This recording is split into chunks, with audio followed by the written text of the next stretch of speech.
Juliana. Na Juliana ine ensonga. Tojimanyi? Juliana ine okujja mu misinde. Ensonga ki? Tokimanyi? Tenga kuneewunyisizza. Juliana asobola obutajja mu misinde? Kakalamu. Tomanyi yo bakazi bali Uganda nga baazaana nga tetumanyi bataata b'abaana baabwe. Kati abo bagenderezanga nnyo nga zze mu kintu kya muhoozi oba omuntu omulamu na byabufuzi. Yes. Nkaddemu okabulire. Bw'olaba nga sita nga zze okudduka bw'ati ng'ali mu maaso ga misinde gya Sale, gya Museveni, gya muhoozi, nga sita ali awo ng'ate yazaala nga n'omwana tetumanyi taata we. Kuba Juliana nga tuzze mu mazima. Tolo Kingdom si ye mufudde kyali. Abantu abali awo mu Buganda be bamufudde kyali. Juliana okujja bwati weyandize bwati okudduka mu misinde gya Kabaka. Gomanyi goyandiduze naye Mulangira Wasajja Semakookiro bandi muwadde space naddukira mu abo. Omulabye kati ekibuzo kiri ku kitiibwa kya Juliana nga bw'omumanyi okuva ku bantu ba Buganda buli omu awo ekitiibwa Juliana. Lwaki Juliana yandize mu misinde gya muhoozi yesindike ne Dr. Tiamale abere ne kana akasajja akalinga enkejje kano akaliko efisimbe MP kano kenaleka kano kagaya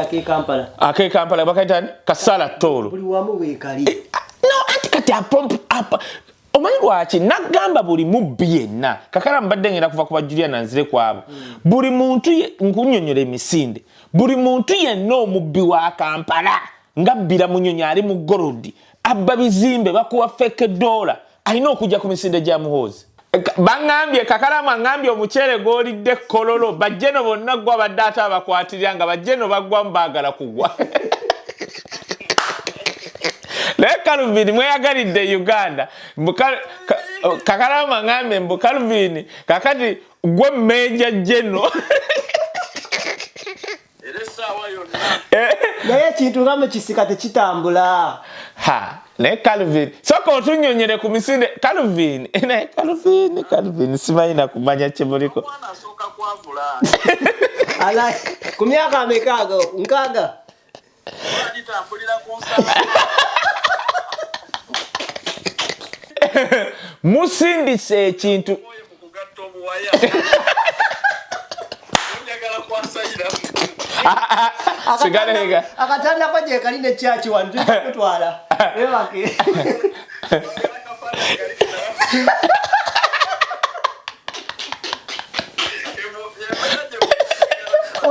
oyino kuwako depression ngwe fachachi twajiteeka dana akapalise wekali nemmere yobwe emigati okereya ku migati na mboga teri kwegatta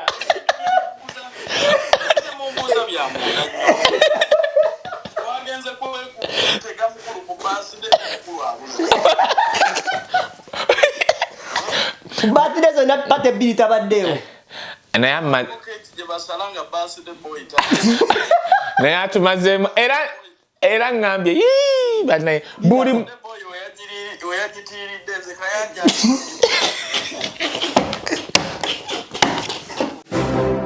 You are watching The Answer Channel, a solution to every situation. Subscribe right now.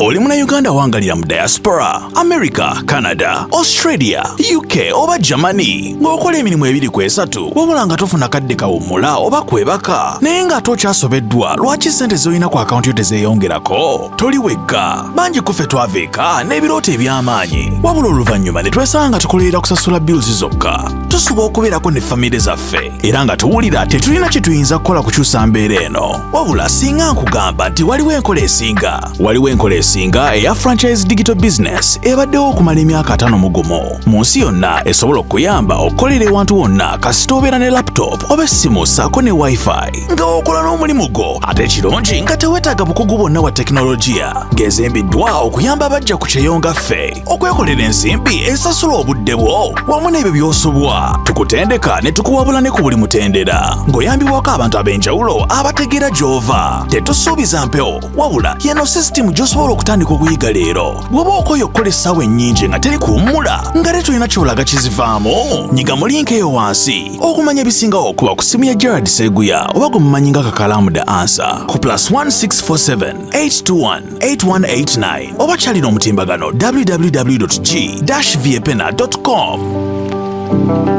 nga firiji nga wagireka nga waliwo awo ku kyalo mu Kastense ewammwe eyalina firiji ya Pepsi oba Coca-Cola nga we wagireka tebagikyusanga katawuni kafaanana nga we kali abaali bakuba luddo bakyaliwo katiimu k'okukyalako omupiira we kali balinga abatakula tebalina kye bakyukako n'olyoka otegeera nti emyaka 10 oba 15 gye wamala mu Amerika ng'onoonya mpapula tegyakusala. Omanyi kyali ekyo nno nakiwuliza nkyali Uganda kati yali agezaako okuddamu kwe kugumya abantu bonna abazze ku kyeyo okunoonya empapula naye nga mbalamusizzaako Kakalaamu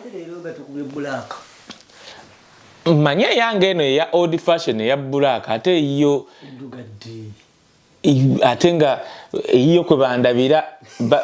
baŋŋambye mbuno mbone Kakalaamu nga nnyirira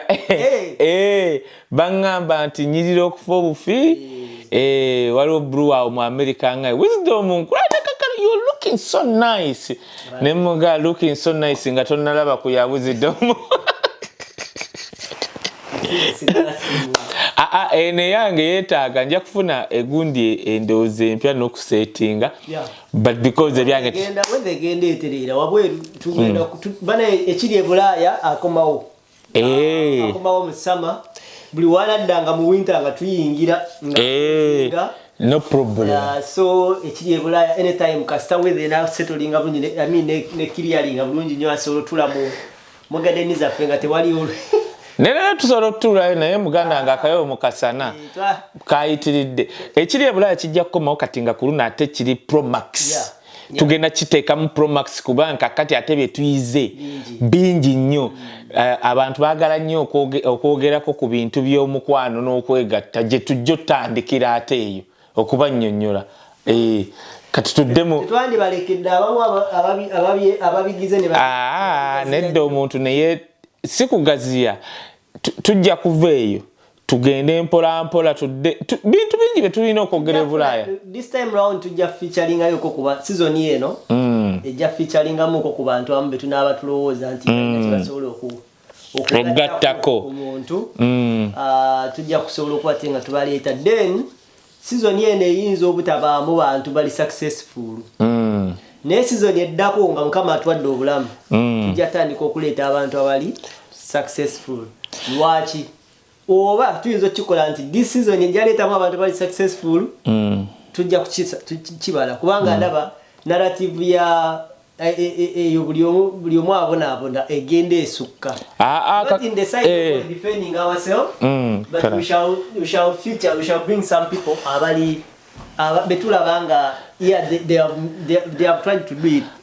Kakala kati eno season kyoyogedde ate kati ompadde gundi entuufu ate kuva ku byoyogedde kati Kakalamu era Katonda olyose n'oyogera nti season edda oba ne tuba tusazeewo kyogera ku kiva e Bulaaya si kye tutandikawo omanyi lwaki bw'okireeta kati oba olwana n'abasiru bayinza olowooza nti basobola okugamba oli abavuga kubanga toli talina kyakufiirwa nebaza Ibula namulabyeko akantu ku TikTok alina ekintu kye yayogedde yaddaddamu muganda wange Kapale n'amugamba vuga layini ye ey'obusamize n'abagamba ebyaddala Kapale kati ali ku lugendo lwa kusamira era ojja kusanga nga n'abo abakola embuzi abasamize mikwano gye nti baseeka nti wooleeta $300 aliyako 10 kati naye lwakubanga engeri gyali comedian omanye bannabitone bagezi wakubamu eno saidi ya Katonda wannyonnyola naye nga Kapale kyaliko promotinga busamize na baseeka be togatta mando na mugugu kati wooleeta ebyamagezi n'oleeta abantu amagezi okwogera ensi tejja bawulira ojja bafiirwa kati sooka omuleka ayiseewo bakite ekiwenda eryoka eyitewo ebeerenga yalien skin. Omwana ngambye Calvin Kayanja badde njogera naye nga muwa mamijuli wano e Boston angambye nti kaye tumubuzeyo mukubireko tukubireko ko ne ha naye gwe mbadde ndo kugamba okukubirako naye Calvin oyo alina ekintu kye yakola kaana bo bakyali we nali nzija wano y'omu ku bantu abo ejjukira Seeka oli yali akutwalaganya ngo Seeka omuvuddeko kati ate Calvin naye y'omu ku bantu abali bampadde akalango ke irayira naye nga teyakiremezaamu nnyo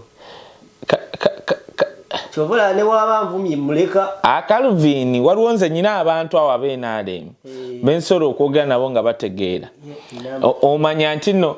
kati Calvin nsobola okwogera naye Calvin naye budde talina mukyala Calvin Kayanja sebo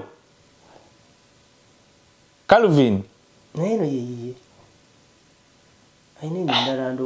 alina naye yoyo yabadde akutte yoyo yennyini banaye nga tukubira Calvin njagala okutegeeza abantu ab'e Canada mu mwezi gw'omunaana tulina European tour tugenda Germany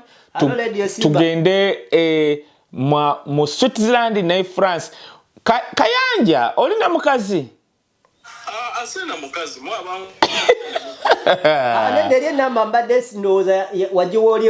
gundi yani Julius tugambye nti nno ab'NRM twasigaza abatono abalimu ku magezi ye Calvin Kayanja Babukenya Media katumubuuzeeko tulina kakalaamu wano kuliko ku live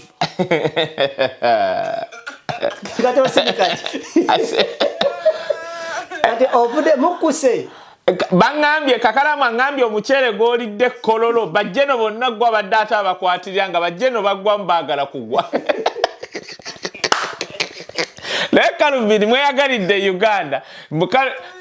kakalamu angambye mbu Calvin kakati gwe Major General naye ekintu nga mu kisika tekitambula naye Calvin soka otunyonyere ku misinde Calvin naye Calvin simanyi na kumanya kyemuliko ala ku myaka amekaaga nkaaga agitambulira ku nsala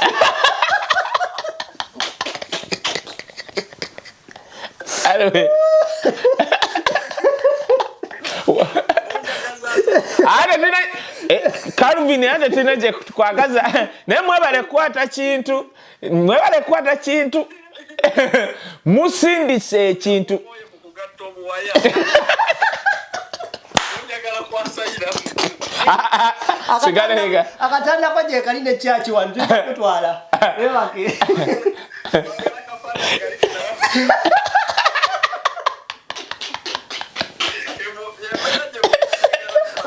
oyina kuwako mu depression fechachi twagiteekateeka dana akapalisa weekali nemmere yobwe emigaati okereya ku migaati na mboga teri kwegatta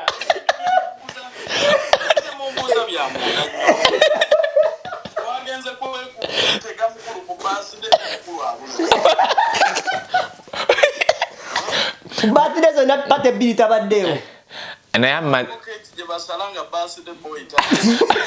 naye atumazeemu era ngambye banaye buli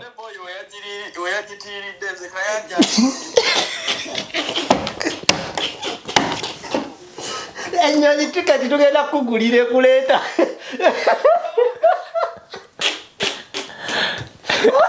owaye birthday boy yakatya keeki bbiri naye tukozeewo ajeko Kayanja akatwa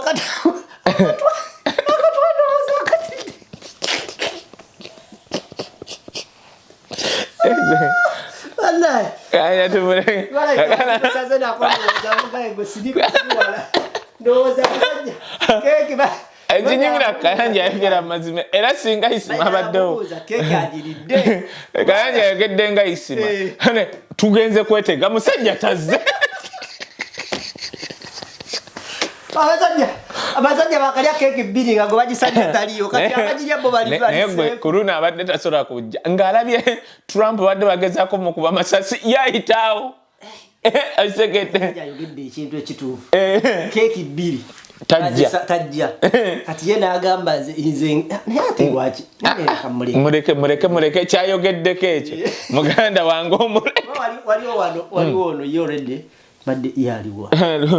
Waliwo ono Segujja, Meja Segujja yagenze kapuuti badde musaze. Afudde? Aliwa. Lindako. Tabanga gwe mmanyi. Kate. Ono Juliana. Na Juliana ayina ensonga. Togimanyi? Juliana ayina okujja mu misinde. Ensonga ki? Tokimanyi? Ate nga neewunyisizza. Juliana asobola obutajja mu misinde?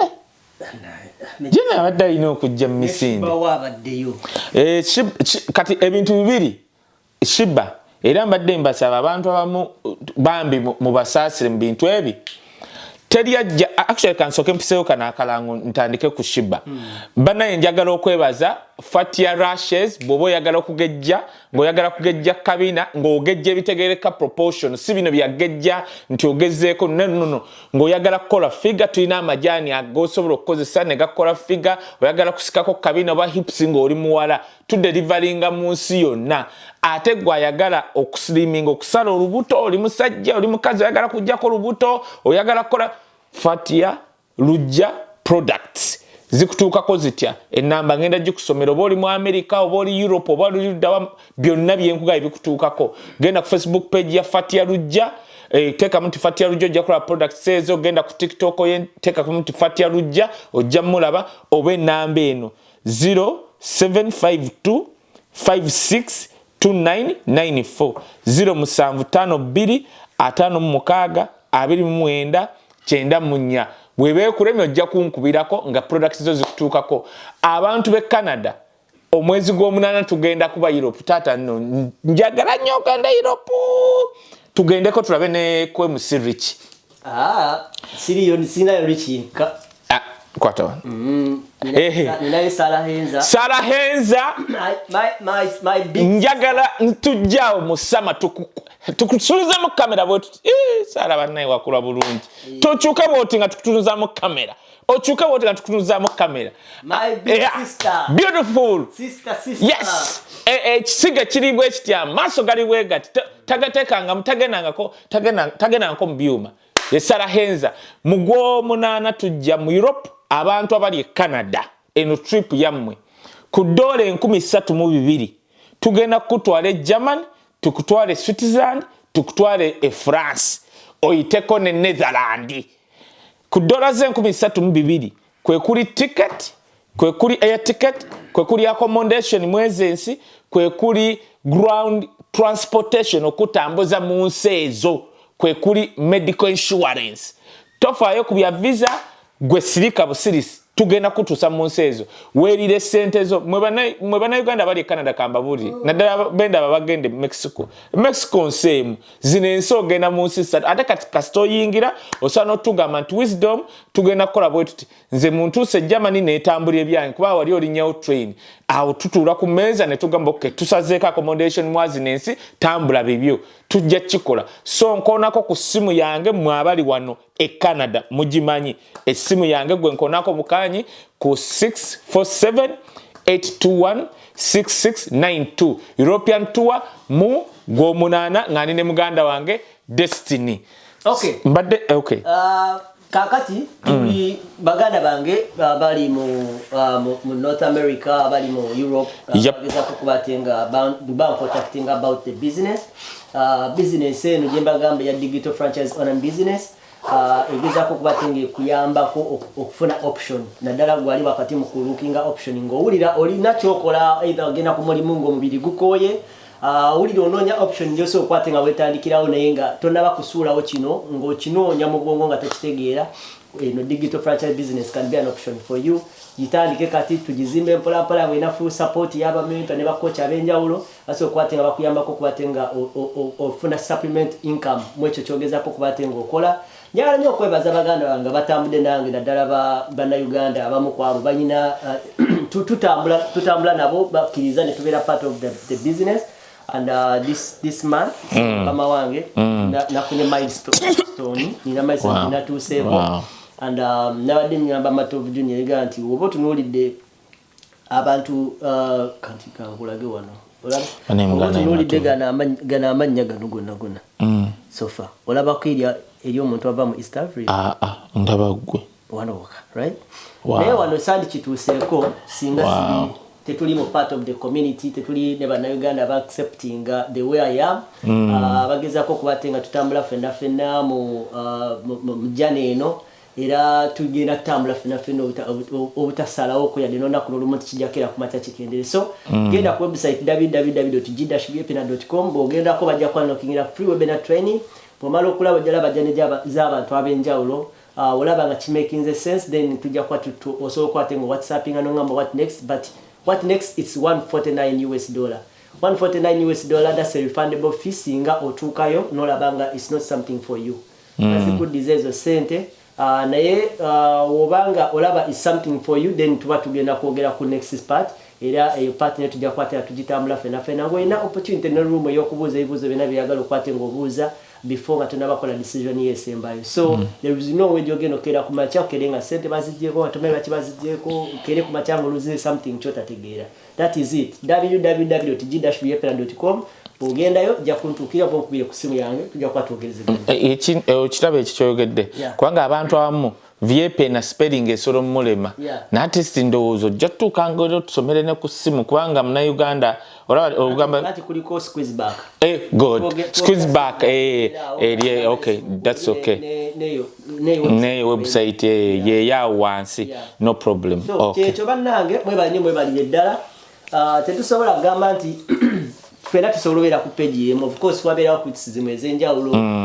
waliwo bakukubira nagamba what is this no nagamba this is a scam nagamba okay naye nakuwanjulira ebibi kasigale ne crypto zange kambere kati nyamuga nesinza kunonyeza gwanonyeza no any reason lwachato ngomuga gira osigalayo mu crypto so webite bibera but it's all lesson buli omu kati gwe najagiramu kakalamu mu kimu bye tujja okwogera mu kive Bulaaya era ndowooza ebimujja kunjukizanga waliwo Munnayuganda ajja n'asasula kubanga omugaya refundable naye nga tayagala kujoininga ayina obudde ayagala kunyumyako naawe ate ayagala kweragirako kakalamu abantu bali e Bulaaya abamu balimba osegera oli asobola okujja kakati omutegedde amanyi ayogerawo naga kati kakalamu laba byolimu kakati nze cryptocurrency wano yampadde $10,000 kati n'omuntu nulya n'omuga kakati kati ye ne kakati ate obadde oyagala ki osegera so crypto siri trading siri insurance siri like I'm just in my digital franchise on a business yes which we tukola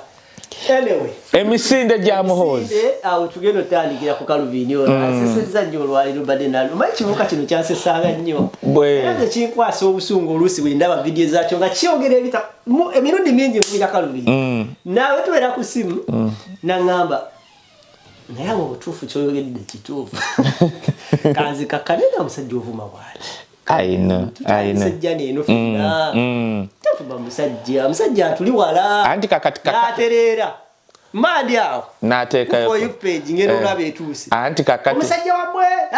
Ne kati ekivubuka kino utowe bukibuka. Anti kakiri bwe kiti kakalamu. Kiringanga okuleeta Bebe Cool nti avumye gundi. Nga wamulabye. Nze buli wenda Bebe Cool nga alumbye Bob Wine. Ndaba kaka Bebe Cool. Buluwe mulabwe nti I see a distance between Sense and Bebe Cool.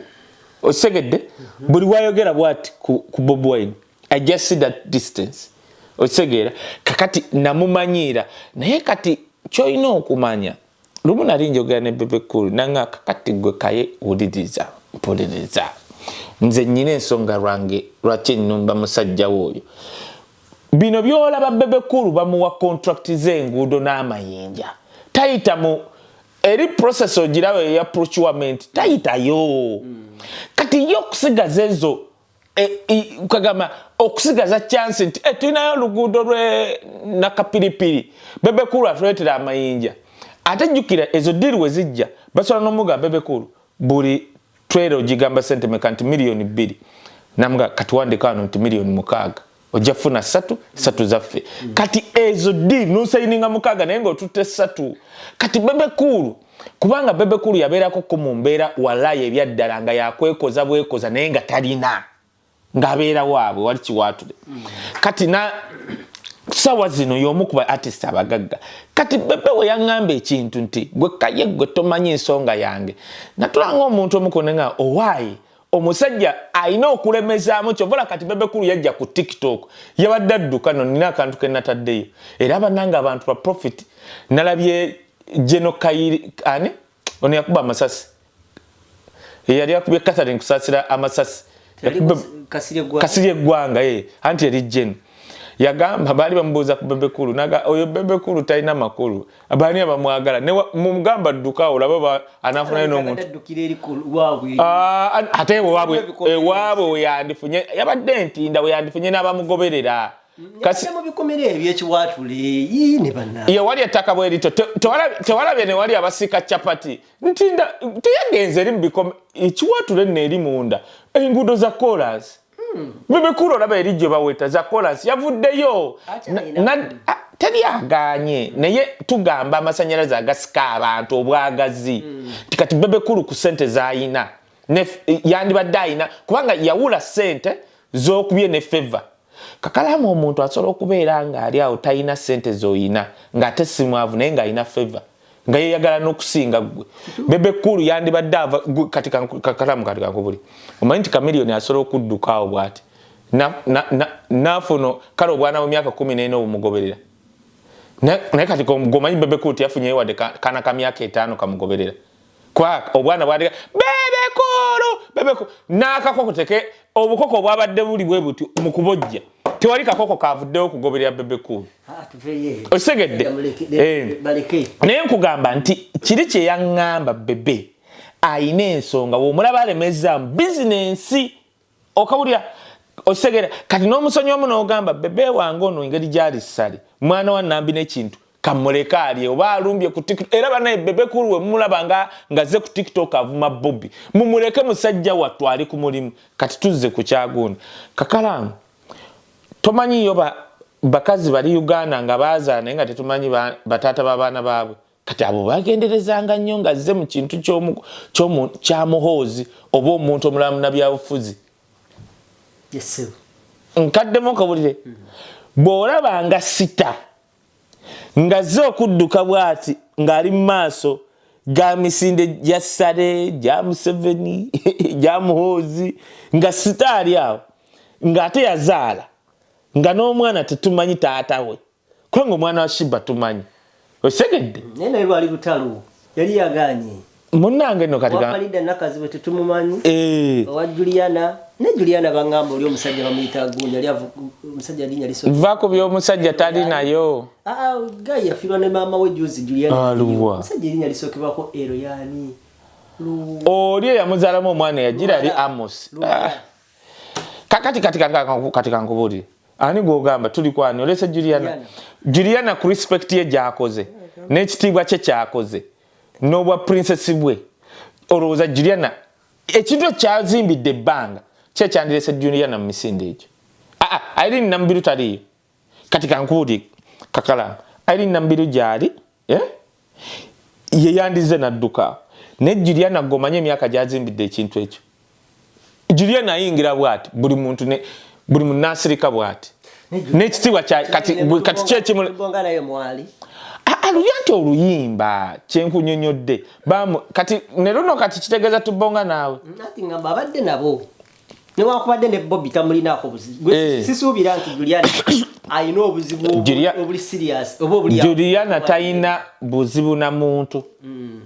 era ebiseera ebyo Bobi Wine byabadde ku gundi yagendako ne magere Juliana tayina buzibu naye kati omuntu yandibadde yeewunya kubanga oli olimba tubonga naawe notayimbye ku kampeyini zino ziri ezaggwa yali mu luyimba olwo osegera ate engeri gye lwalimu abayimbi abangi yalimu which was understandable kyovola ateri muntu yali avumye ku Juliana oba okukola ki and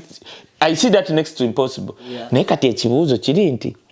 Juliana gwe baagadde nnyo mu Buganda atalabiseeko wadde ku misinde gya Kabaka ng'awaaba giruwo gy'omulabe This is the fact. Juliana mukwano gwange. Ne kati anti nange nkubuuza ombuulire kuno kati mbuulira. Badde simu. Kuba Juliana nga tuzze mazima.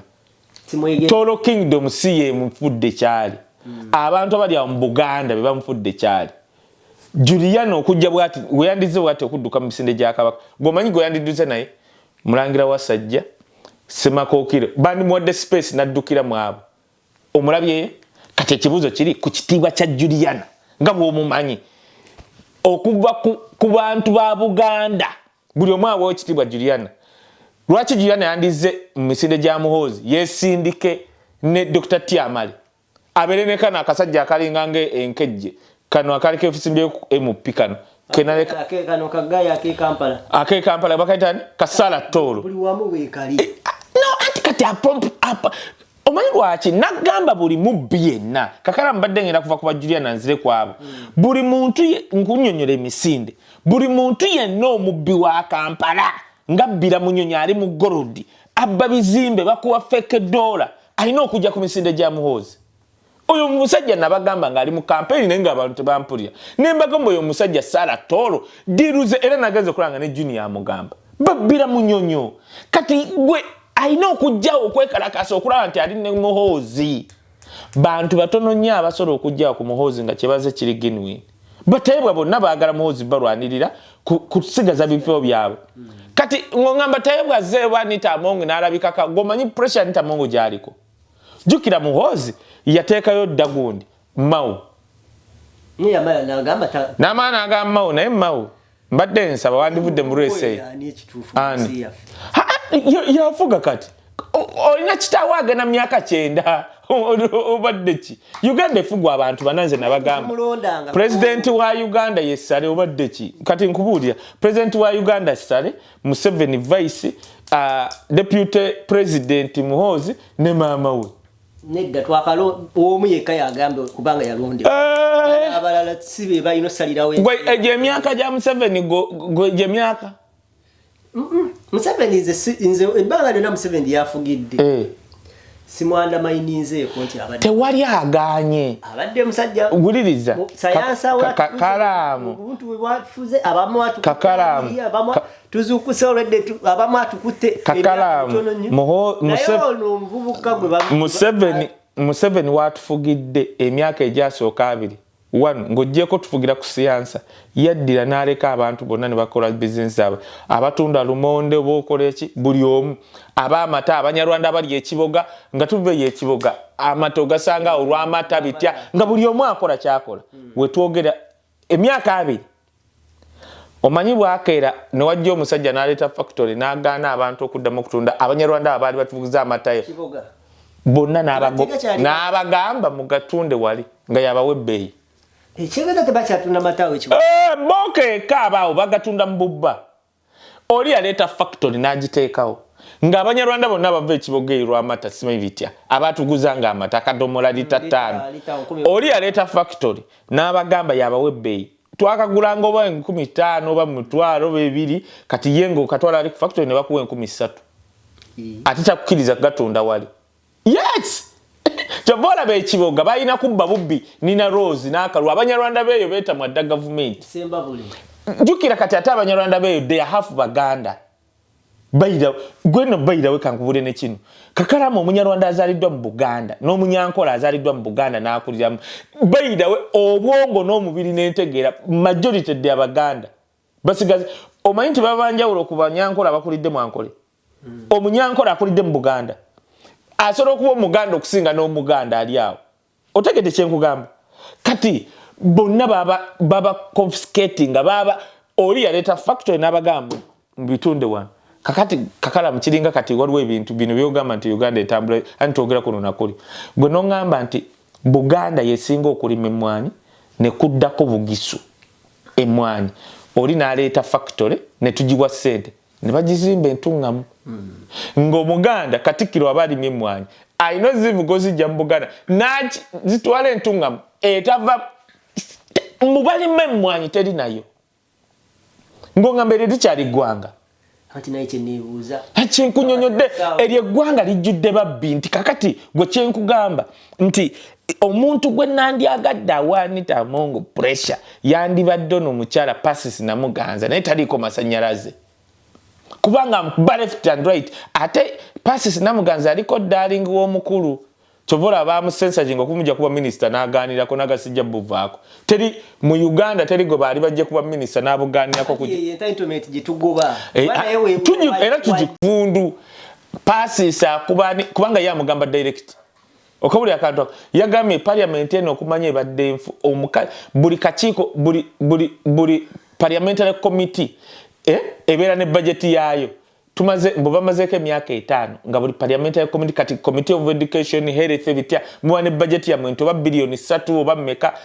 bamazeeko emyaka 5 nga bonna tebalina budget babadde awo nga tebakola zonna sente omukulu yazezza omuwala oyo Anita era kyova olaba Museveni babadde ekyankwanze n'agamba sitalabangako corruption nguze eri mu parliament ng'eri naye omanyi lwaki tasobola mujjayo akaddiye ate batya balaba omukazi yasola kati baleetera amateeka ne gayita gonna buli baleeta ekyo sikiriziganya nakyo Museveni kingmaker asobola omuntu yenna gwateekawo n'amufuula kyayinofuula ayino akyayina agamaanyi no Museveni akyayina amaanyi era n'akeera enkya najjawo Anita taba nakyali naye ayagala nnyo omuntu puppet ow'akaseera ako era I know that of course that one we know osegera ekintu ekyo but kyetulina okukkaanya kakalaamu nti eri eggwanga lyafa guteebereza nti omwana w'omukulembeze akoze birthday buli muntu yenna ategeerekeka ng'ali mu gavumenti eyalina sigamba nti baagala muhoozi bonna bo boolaba tebakulimba abo mbijja mu bigambo bya taata wa muhoozi Museveni yagamba abantu abeetolodde omwana wange bonna babbi abantu abo boolabye ne muhoozi abazze tabadde nayo ali eri naawe kugundi ye ali ku byakunywa bye nga kati walerayiko muhoozi ng'atambula kilomita gomanyi kye bayita paka wali n'akoowa Katonda wange nze mbadde mu bantu abo tatambula omuntu omutambuze yalaba ennaku ye taata waabwe ye Museveni omusajja oyo atambula newe mwali mutreke ng'atambula muhoozi ajja atambula okuva weya bayirawe kati ngenda kugamba ekintu ekyewunyisa ate yakaddiye okusinga taata ne maama Janet atambula okusinga muhoozi oba abeera busy bitya gwolerabeko ku baana b'abakulembeze ba sports people naye leero babaddeyo n'omukulu yandizze n'addukamukko wali kale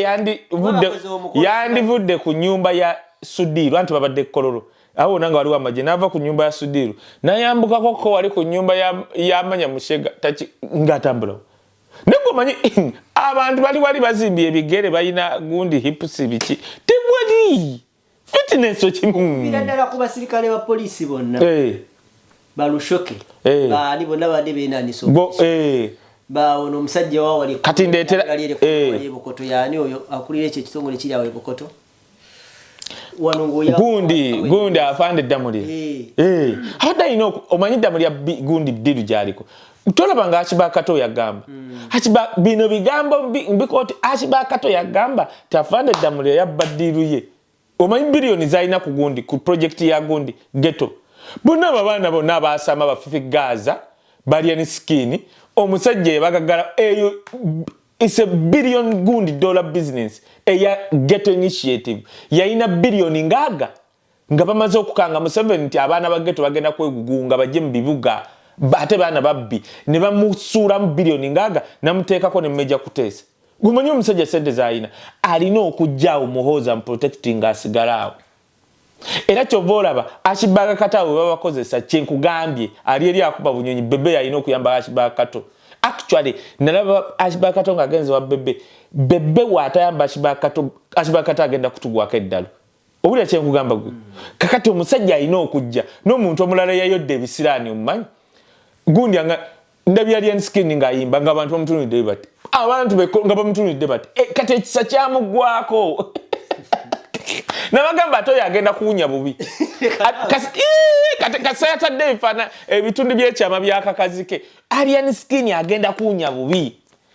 kubanga abantu baalimu ekisooka tebaagala Abaganda ekyokulubiri basosoze nnyo eyakyogera yali Dr. Kalisa omanyize byenjogera nkuwa wiino Dr. Kalisa Omunyankole ava entungamu Anas Kalisa nga tebannaba kumutta yakeera n'agamba bannange nze teri bantu basosoze nga bantu bewaffe Banyankole ko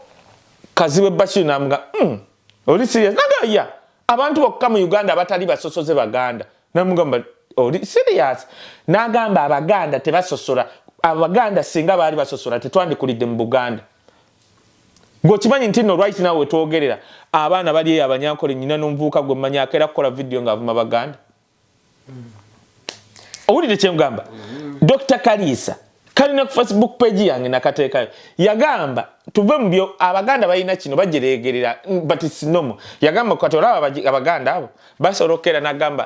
nakugamba agende lino Obunyarwanda naye nga omukazi gwalina ewaka Munyarwanda osegera it's a normal way of talking but it's tekiba serious Dr. Kalisa nagamba obo oyagala okulaba obusosoze jangwe waffe Mwankole no osobola okujja oggula ettaka ng'olina miliyoni 2 okungulako poloti eyo nenge nyindo ngazibwete eringa alien skin nenga kozi gwani yani oyo muvubuka gundi mu Rwanda naga kalo ja kudde encha tukole endagano ogenda okudde encha nga guziza Omunyankole miliyoni 10 Omunyankole asoro kwefiriza amagoba ga miliyoni 10 naguza Munyankole munne n'ata waggu wolo muvubuka akola gundi plumbing yangambe wisdom abantu bamwe bansobedde omusajja akujja eno n'akutwala Mwankole no balo omulimu bwoti no bumalo gubala nanoonya ate Omunyankole munne oba kola plumbing oba kuteeka tiles luddawa namu omulimu newankubadde tagumanyi bulungi naye nga gwe kyeyakuleetera omukolere quotation naye nga tomanyi okitegedde nagwa Munyankole munne namuga naye guno tosobola gukola okusinga okuwa Omuganda owulira kyemugamba kati basosoze nnyo nti n'ofuna siringi 10 tebaagala obe nakyo otegedde eyo yakyogera Dr. Kalisa Anasi atabuusibwa Omunyankole kati bino byenkugamba bintu biri kuki kuwino now ku misinde egyo tegina kyekiraka however kyolina okwebuuza lwaki olowooza baagala gikola nga egyakabaka giwedde oba bazaalibwa bwe bali abatajjukira birthday zaabwe ekyo nakyo kirimu message bakiplaninga kakala mungenda kugamba ekintu ekikyasinze okubobbya abo abasajja abaagala ofuga Uganda emyaka 10 kintu eki Baganda bagamba kijja kitya Abaganda ne ba red emisinde gya Kabaka emisinde ne gijjula ekibuga kiramba bwekiti nga kyonna red nga tesi Kampala yokka gwe kakala mukakubulira omanya ekifaananyi ekikubwa okuva ku Masengere CBS gye bayitawa bakuba ekifaananyi ene wali CBS Kabaka's Road bakibita Kabaka njagala bagita bati Kabaka njagala okuva awo wali emiziro gyonna ebibumbe okutuuka mu Lubiri omanya ekifaananyi ekyo kyekiraga ku embassy zonna bayirawe kakalamu mu nsi yonna mu Africa obwakabaka bwa Buganda bwoku bakita obwakabaka kati obukyalina ensa being favored obwa Zulu bwe busooka obwa Buganda obwa Ghana ate obwa Bungereza no tuli mu Africa mu Africa kati toleeta Ankole toleeta biki ku bwakabaka nga bwe butambula Museveni n'abantu babatagala Baganda ekisingo bakola obubi buli bwe batunda bwe bati nga bakubye ekifaananyi kya emisinde gya Kabaka ng'omuntu ayimiridde eno ku CBS ye Masengere nakuba ekifaananyi nga abantu bajjudde mu kkubo eryo nga bambadde red paka okutuuka eri mu Lubiri ekyo ekifaananyi ne bakikuba kyovola monitor yetere kikuba bukedde New Vision ebetya okikuba kati ekyo ekifaananyi kirumya Museveni n'abantu be kubanga balaba million people ekisinga balumya omutwe nga si Baganda bokka kati ate ekibaba byo omutwe nga mulimu ne bambasada bazze okudduka nkwongera ekirala nga kati emisinde gya Kabaka oba tolina kajozi kakogo mwaka tebakukkiriza ng'omuntu aguza akajozi ke si mitwalo ebiri kati mitwalo ebiri times obakabaka buganda ne buganda tukuŋŋaanyiza biliyoni 2 Museveni ekita kyagala alaba maanyi power ekyakitya ejamuhoozi buli azaawo ng'ogyeko ababbi abalaba basombye busombi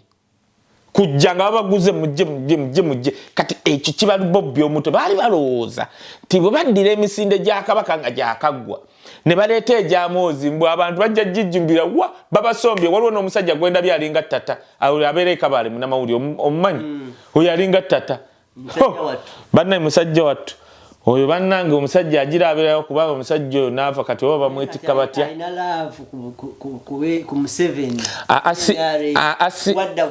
munange kakalamu ngenda kugamba siraavu kati oyo mulaba engeri nga gye yakula bw'atyo ewabwe gye bakulira eyo Mwankole tebalinayo kibamanyi kyonna kyenkunyonyodde kyamanya ayina kakamera ke n'okukambala bw'ati n'ayamba najja bwe bati ne bamulagayo batye alaba kitiibwa naye kakati gwe genda olabe engeri gy'alyamu n'embeerayo bamutuusiza e Kampala atudde ku street ng'ali mu kulya capati na kasoda oŋŋambe nti oyo ali bulungi tali bulungi babeera kabaale banaku kati oyo omusajja neewuunyiza nze buli lunaku mmulaba nga ndowooza oba ali mu kifo ki bw'atuuse e Kampala afunye yazze ne capati ye mu nsawo agijjeemu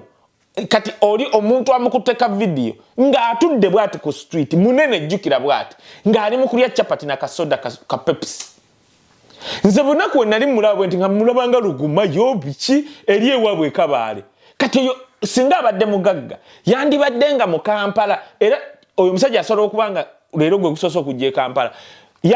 balabika batisseeko ennamba emu babatisse naawe enkodomali bazijja ewaffe kati nkubuulira kakalamu enkodomali ziva waffe bakwata omwana ne bagamba tukutwala Kololo ogenda kufuna emitwalo egi bakuwa omutwalo ogenda ogwokubiri ogufuna okomyewo nga okitegeera kati olina okubeera Kololo nga tobula tovaawo osobola okufuna omutwalo ogwokubiri babasomba batyo kati kakalamu okumanya obwavu buli Mwankole kankubuulire nze era nawakanya Museveni ng'agenze Busoga neŋŋamba Basoga mmwe mumulangire Museveni waddangamu balangira obunaku Abanyankole ewaabwe wali obunaku n'obutategeera let me tell you genda mu kyondo kya Buwarabu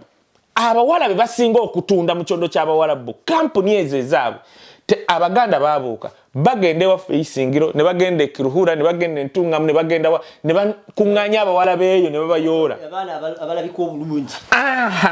ne babale kubanga abaana abo baba balabika bulungi naye nga banaku basula ku budeeya Abanyankola balina ku ssente balimbalala kati ngenda kugamba ekintu kakalamu olaba Nkole region yonna 10% abantu ababbye mu myaka 4 balina ssente abantu abasigadde be mulaba be muwana mbu balina ente nedda teziba zaabwe abamuvubuka ng'ali mu kulunda nte za Kayihura ng'omusaala gw'omumanyi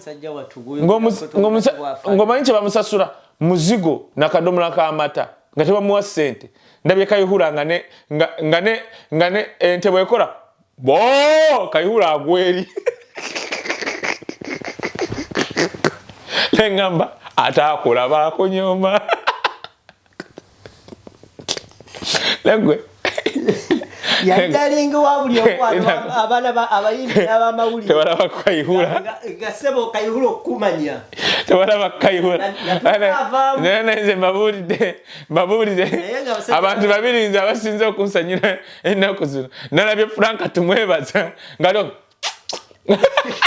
ngobega bukoze namba 10 n'embwe buti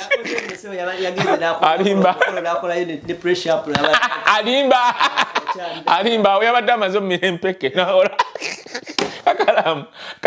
era ina kati tumwebaza omulabe bambye pressure bwamukubye ekyo kati agenda kuddira amata ga wano gona bagayita batya bagatumye bitya anywa ddemu abagayi kati mumanyi nti wali nali nsala alimba obega bakoze 10 n'embwe buti naye ngenza okulaba nabye Kayihura ng'ali bwati ng'asinga omutegeerera mu maaso Dr. Tiaman ng'agira kugwa ali bwati nengamba bana ataakula bakunyoma bana bazajja babba sente ne zituuka nga ne bazigaya tebanyirira ate oyo simanyi walifaanana magogo ali badduse naye ku bwana obuli awo bupya pawundi butyatsikatse mukamusajja atwaliye lwa kizibu gwali omulabyeko naye ku mukolo magogo musasire akyali mububuka ala upya paundi ola kapale yagamba mbu yali ali mu ddiro mbu ekizugu kye ne kijja bwe kiti nga kyambadde obugoye busimisi nga kiga hey darling mbu naye nga kapale ayagala kufa nekijja mbu yagenda okugwayo ng'asibye ennyinda ati kali magogo musajja atose omusanga gwe asooka kunywamu ne yeekuba bw'ati n'agenda tajja musaasire yali mwavu nnyo osegera naye Kayihura ng'aliwo ati kankubuli Isima yagenda n'agamba abasajja bano batubbye naye baganye n'okunyirira tebanyuma n'omusanga mu Range Rover omanyi nti embwa za wano ziba mu motoka ng'embwa zinyiri okusinga abo abatubbye nga bali mu Range Rover oba otunira oti noga ine omusajja yabogera ebigambo bingi nze nakugamba twali twogera nawe ku ssimu luni kandi kulese n'oyogera naye gwe nali nsubira okusooka okufa ate yafa nali manyi gwabavuma gwagenda ate gwe nali sisuubira nekimpa ekyokuyiga nti nyinza okubeera wano nga neesirisa ne basooka nedda tekisiriiyo ate nedda Isima yali awolereza abasajja gwe basooka kyobola bayanshokinga paka nakati nedda kakala tukootinga Isima gowa byogera kale katwogere bwe tufe balina okusooka Isima ye yagamba mbu tebanyumira mu motoka baire naye golowooza kati gwe batunira banyuma oli waba avuddemu nga talina makudde aba asongodde ne wini wa mami nono muwala baani bwe bafuluma emmotoka ogamba baana banyumira emmotoka naye bali we bagenda okuvaayo abatubbye amakudde ekisambi omuntu aba n'okugulunga ekisambi kiringa kyante waliwo okutukula waliwo abaana nga bagirira ddala anti kisinziira be bana abaana baba bakulidde mu Buganda yawula bava okufumbiza leero akagundi akanatasha anti kati kyenkunywa Natasha olina kubala Natasha enkula ye akuliddewa Sweden na Buganda nakyo kijjeyo ekyokubiri Natasha background yali ki Natasha baile wimwe temumanyi Natasha agenda ko mbya modo byagana buganye South Africa ne mwana wa South Africa batumanyira abadde kya singa njogere abasajja kye bamugamba yali mu ya fashion yebi wandiko bite South Africa bamugamba figure yo mutesana fashion ne bamuzza era chovola natandika ebibye yayambaza taatawe ya designing Natasha tetuli kusonyi wali olumu yayambaza taatawe esaati ng'eringanga gundi gomesi n'engamba naye Katonda oba n'engamba munda omu bateekamu sibu banyala kusinzira wano nti sibuli mu Western Atlantic bayogerako nti afaanana bubi kakalamu labayo olaba abazzukulu bagundi abo bakulidde wano bamanyi iPhone sikukuba bikubi mimwa ku nte nti bino bakola iwaffe nze bandeetera amata oli yakama bwati oba bakiyita biki si kitagululu anti balina ekintu nakubako omwa nawa nooli nekitambula kiti nekituuka ewange wekyatuuka ewange nayisa bwisi naga anywa nembaga gukwata ate otokikwata agenda kita kyatike kubanga ti obwongo bwange nga buŋŋamba oli akamudde nte n'engalo ze zikyaliko obusa si nnyonjo ebbeere lyennyini ndabanga obuntu agira bwati nagira bwati ndaba obugundi bugwa muli nayo nakubako n'omuwala nakuba nono bashaana batya naawe sagamba omwana senga wange yajja ogundi ewaka omwana nagamba mbugundi anti awunya gundi nagenda nengula obuwowo nengula ennyumba yonna ng'akawowo ke kajjuddemu awunya omuzigo awunya amata awunya biki ennyumba yonna nemuga gundi otulemesesa ate wano yajjako wano eno tuwamulaba Banange twalina omuntu yava Western Uganda najje Canada. Twagenda okumalako show nga atudde naffe nga ffe n'ennyindo twagala kuziba nzibe. Nembuuza omuvubuka ono yayisa atya mu nnyonyi. Naye kyovala ennyonyi zikuba obuwowo bungi woyinga kyuu. Nagamba yayita atya mu nnyonyi. Kati kakalamu nze byenjogera. Kati kyovala gundi oli muzeeyi wa Nuupu Byarugaba yampita nanga akayolaba ebintu ebyoyogera. Kituufu byogere because abantu balina wrong perspective. Ojuka Bob Wine we yagenda n'agamba nti abantu baali bamanyi kyagenda yakyogera nnyo mu Western Uganda nti abantu balowooza mwe aba Westerner sente munoge wano mbwe nnimiro zammwe za cement teyakyogera yali agenze kuzikoba maama oba taata wa gundi wakatana nga bali Bushenyi n'abagamba nti abantu abalaba tribe enda balowooza ensuku zammwe za cement. Ebyo bye mulowooza nze byenjogera kakalamu gwe byolabanga ebyokusaaga gw'omanyi abawesitana bangi bankubira engalo kubanga mbuusa abantu kye balowooza tekiriiyo bambi nabo baagala change kubanga bano abasajja ababbye eggwanga balowoolezezza abantu nti abawesitana bagagga ekitali kituufu kakalamu. Gw'oli mukulaba mbaga naye banaye abasajja basosoze bale mayogera mukubira naye bali naye gwe abasajja basosoze gwe noddira mwenga mwe bataata kumwe temuli yawasa oba mu kyoli oba ki nojja ne ku baana bammwe tekuli bayiddawo kyovola akakalamu Salimu Sale oyo agenda kusigala awo eggwanga erisobola okukyuka Salimu Sale n'asigala awo ng'abantu bamukutteeko. Gw'omanya nti abaana ba Salimu Sale bafumbiddwa akatribe endala. Nati kati naye yakola omulimu buli gyalaga gyazaala. Ono tazaala. Gw'omanya ono abaana balina. Sebo mukama wange kakana. Kanzi kakkane ojja kuntankuula nno. Tewalaba juzi eyafumbira abantu baga ate ono omuwala waawa eyafumbira omwana wa Tumukunde wali omumanyi kale katukula anti kati kyenkunyonyodde kati nja kuwaayo n'omulala wonontankuula yali aliko nga kita. Yes ono n'agamba anti kati kiba ono manyi akwate gwe waliwo abakazi abakambwe. Mama Janet tuli musabira mukama amusonyiwe anti kyobola nkugaye tuli musabira fa abakristaayo nze Mama Janet mwagala ku byeddiini tuli musabira mukama amusonyiwe ebyamusobako n'ebintu ebiringa bwe bitu negwe bayira wegambo sooka olinde birthday tontwala speed omuzzukulu wava kufumbirwa etukubye bununu birthday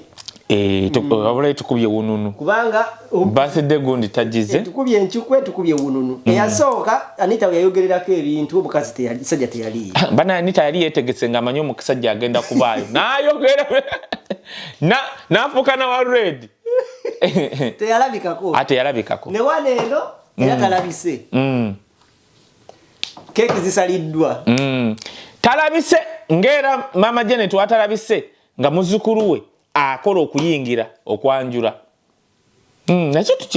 tuliwo kuleta information eri bantu bana eno tusabire Mama Janet tumusabire n'ebyaddala asuuke Chairman Nyanzi sawa yonna bamutwala ogenda kugatta bamuyita muko kubanga mbadde njagala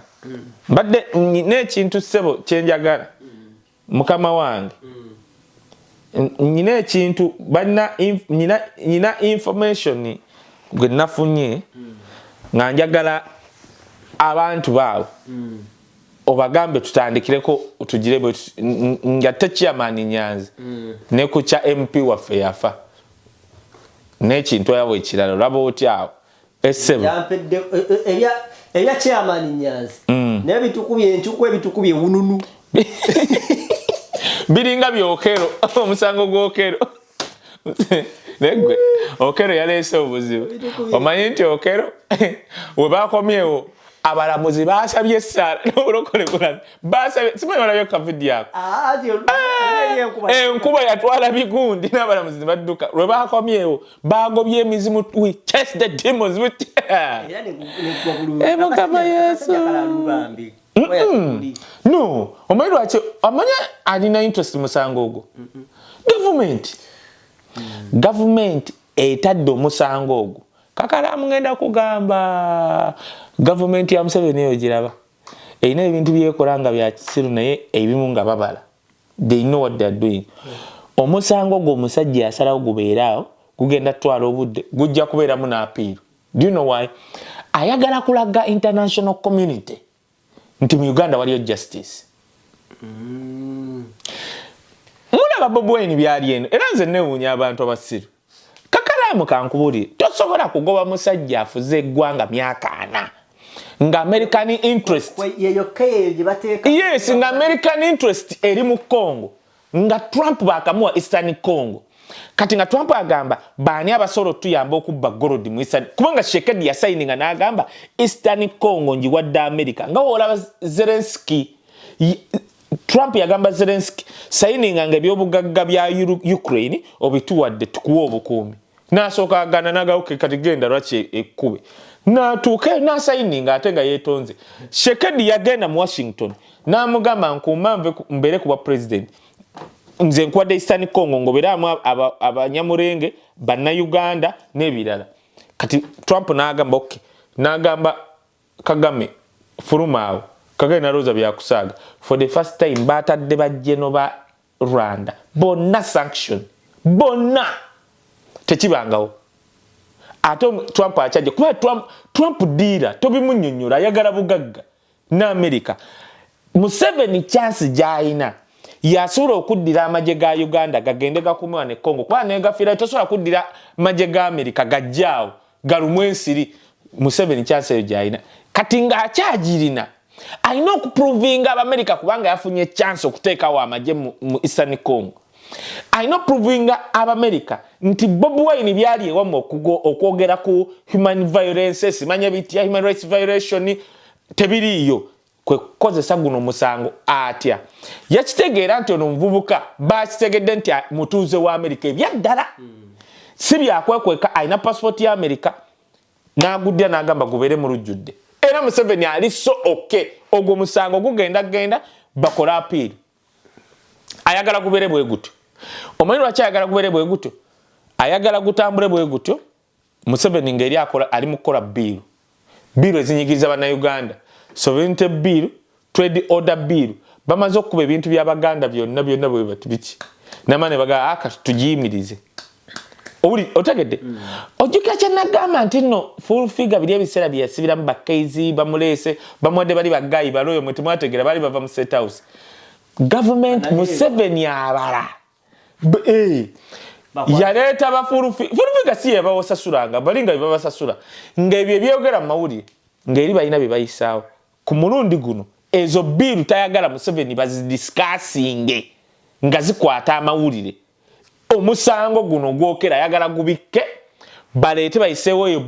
bill gy'olaba gyebayita sovereignty bill Kakalamu singa eneeyitamu egenda kutandikira 1 olaba obusiraamu bwonna obadde bufuna funding e Bulaaya ezo zonna ssente Kakalamu tebakulimba teriyo ssente zigenda kuddamu kuva Saudi Arabia kugwa kibuli bwe kityo baagala $10,000 gyokka omwaka gyokka jjukira ezo n'eddiini ziyimiddeo ku funding abalokole bonna era nasekera muzeeyi wange Dr. Serwadda neŋŋamba bannaye ayina oli gayi gwe twayogerako we twogerera kiri kye twayogera nadde mulaba ku Sande Dr. Serwadda n'avaayo n'agivumirira omuvubuka oli omusajja tebamuleeta Dr. Serwadda n'agivumirira nagamba Dr. Serwadda omwogerako oba YouTube oba muwandikako ayina software gye bamwogereddeko yonna akafuna da kye bamwogeddeko nelwa lupapula lwa Guardian we bamutandisa omuwandiki we bayogedde ayina software kwasoyogera nti Dr. Joseph Serwadda kapaati ako bamuleetera sente nga yateekamu nnyo Dr. Serwadda ayina abaana ese basomye Mukama amuwadde omukisa nyina oli musumba gw'enjogera ennyo Junior yana nze naye bana basumba kati kiringa omwana wa Kayanja very humble guy asomedde wano mu America abuulira enjiri kati n'oyo wa Joseph Serwadda strictly mu kutandika yagamba ekikyayagala era olaba takyesiba akabuulira enjiri bw'ati kati abaana be Dr. Serwadda alina abaana be basomye Katonda bawadde omukisa waliwo omupayiroti awo mu America yes kati software yamuyina kati nze kyenayogera kiri yajja ku Sande yatandikira ku Biro n'agamba bannange kubanga Dr. Serwadda y'omu olaba nga watoto nti waliwo abaana balina zi homes nga ziyimiriddewo ku funding kati n'oba olina home ng'erabirira abaana jjukira abaana abantu abalabirira abaana balabirira abaana on behalf of government etasobola kulabirira abaana kati ng'onoofuna funding okuva e Bulaaya olina okunoonya minisita akuwa olukusa ofuna sente buli woba ogenda ofuna sente ezo jjukira omwaka tolina kususa sente ze bagamba emitwalo 10 ejjaddo emitwalo 10 ejjaddo tegina kusukka kati naye jeje 10 n'okufuna omutwalo olina okusooka genda wa minisita kati ebintu byaye byonna bigenda zorongotana kyetwali twogera okabuli akantu ako kati tusigaze eddiini ezigenda wa Museveni okufuna funding nga mubajje buli weetaaga sente agenda wa Museveni kati bagala kwepolinga busiramu bw'ekibuli kakati katola Protestant Archbishop Kazimba yatunyonyodde amazima kati kyali bukulembeze buva eri Katonda yo kitegedde ekyo mwaba badde bagamba nti waliyo obukulembeze obuva eri Katonda genda olabe video ya Kazimba kakalamu Uganda okumanya nsi yeefaanana yokka ne wajja Archbishop n'akugamba mwagala njogera amazima nange omutwe gwange ngwagala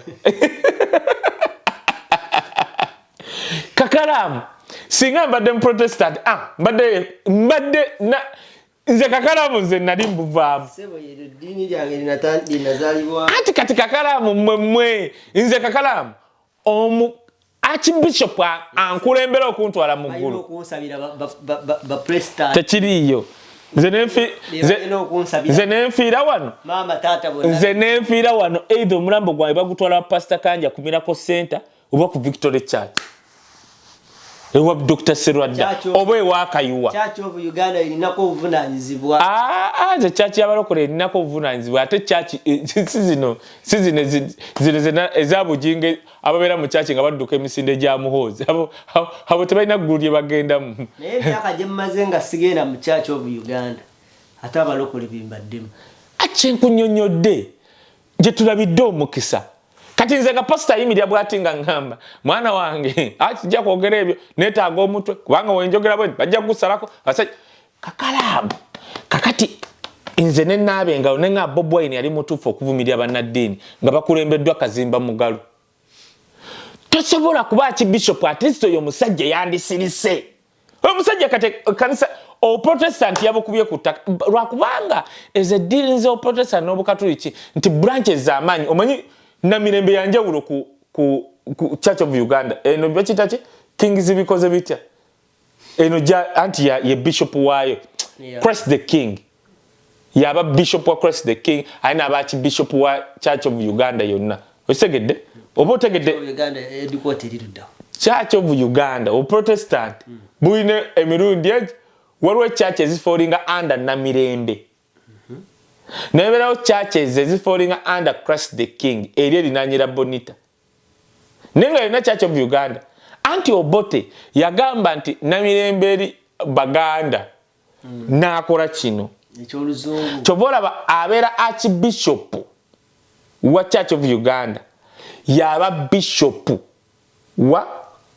Christ the King ne Namirembe anedda era waba yagala okugenda okubulira Namirembe asaba lukusa lwa bishop oli kati wa bishop we Namirembe ya muveeko aba w'amaanyi ye kati yiyani tuli yali ani ate no yegundi ono musajja luwalira kozi yavaako hani aliyo omayiko onyina wonsinza ate okutta offside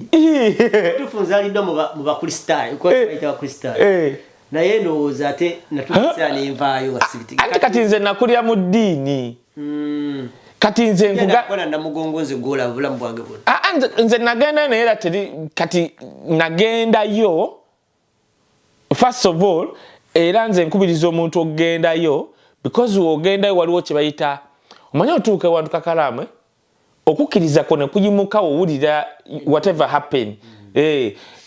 bw'ogenda Namugongo waliwo that okukkiriza okuyimuka mu ggwe no oba obikkiriza ebyagwawo oba bitya but waliwo that faith which can arise out of your spirit but however kyenkunyonnyola nti kuva Obote abikola bw'atyo Namirembe y'amaanyi nnyo erina amakyaki geetwala kati Kazimba Mugalubi yayogedde Bishop Namirembe tasobola byogera actually tasobola byasama tosobola kugamba ompadde kipya zino tulina babiri abatutwala Kazimba Mugalu okujja Namirembe okukola misa ayina kusaba Bishop Namirembe Kamalu munonya kuggukwa Bishop Namirembe munonye bayireka kale era Kazimba Mugalu yayogedde era byogerereyo ku Christ the King ezo church z'aboluzungu Bishop Namirembe akera yasama ebyo aba basajja abafiirira eddiini negwe Kakalamu abasajja baboocha wali ku bajulizi nga baganya okuva Namirembe diocese kati ali Moses right, the current Bishop of Namirembe Reverend Moses Banja kati yaliyo installed olaba Kityo Luwalira yasikira Kityo Luwalira kati nze ono yali mukwano gwange era yalina favor nene nnyo simanyi lwaki ono talina anti Kityo Luwalira nnyo yali so favor era gwe tujjukira gwe yasikira nganda abachuga right anti right nejoyina china right honorable chivera kitegeza lwaki bakita ebitiwe bibeteekako ennyo oluusi tebikola nnyo makulu ati omanyi kati twagenda omanyi olwo ebitundu tukuzi tuwulira obuwulizi ogenda teekamu right nga wanonya bannaye muwagire nnyo Fatia Lujja products oba oyagala okutonibwa n'okusala olubuto mukubire ku simu 0752562994 oba munoonyeeko ku Facebook Fatia Lujja products ng'oyagala kusala mugejjo oba okugejjamu ku kabina ng'oli proportional Fatia Lujja mu abantu b'e Canada tugenda mu Europe Germany Switzerland France ku $32,000 kwe kuli air ticket kwe kuli accommodation n'okutambuza mwezi ensi teweeraliikira bya visa kyawedde right short of right honorable is a prestigious honorific applied to senior public officials in the UK. Canada. Right honorable. Ila bietera Commonwealth right honorable. Nechiria cha right reverend simanyi bita ebyo. Andi kakato manyo Protestant bwava mugundi mbungereza ne bateka right reverend mbukitibwa kiweebwa simanyi omuntu parliament nabo ne babibaka ne babeteekako ebigojo ebyo ebigundi ebibakwasa ebbugu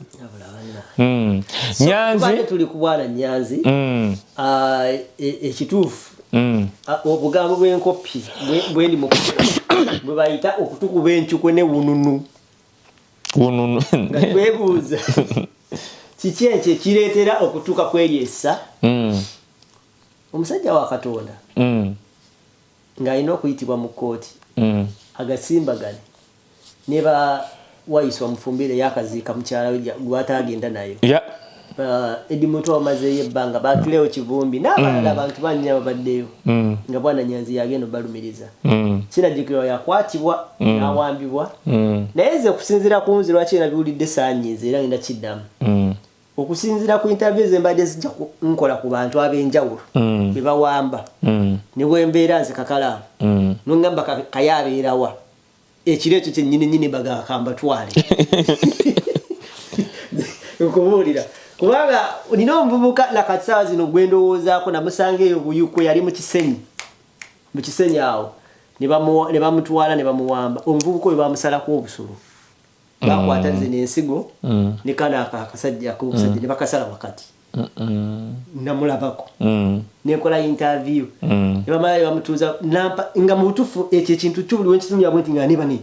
tutuuka tutya kuli interview nagiteeka naye gyeri ne bagisayo abasajja bakuya ne bagamba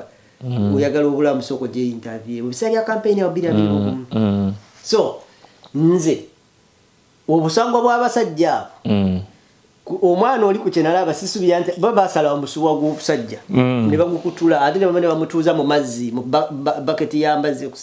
kusinza kyeyanyumya ne bamutuuzaamu ne buvaayo nga buzimbye nga bwepise bwe buti omukka kati agenda okundagaba naye omusajja nga bamusazi obusolo ebya ddala